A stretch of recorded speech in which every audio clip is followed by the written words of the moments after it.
AB স্ক্যানের স্ত্রী সংক্রান্ত লক্ষণসমূহ হল জরায়ুর স্থানচ্যুতি, জরায়ুর উপরের অংশের টাটানি ব্যথা অনুভব, চাপে উপশম, দুর্বলতা, সর্বদা শুয়ে থাকতে চায়।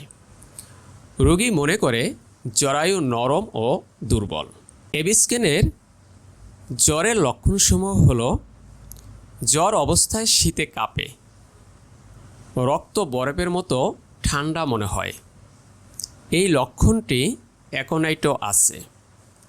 শীত পিঠের দিক দিয়ে নিচের দিকে নামে, দুই কাঁধের মাঝখানে ঠান্ডা পানির মতো অনুভূতি। এই লক্ষণটি অ্যামোনিয়ারও আছে। চর্ম ঘামযুক্ত ও আঠালো, রাতে ঘাম হয়। এখন এই ঔষধের সবচেয়ে কার্যকরী ডোজ হলো 1 থেকে 3 শক্তি।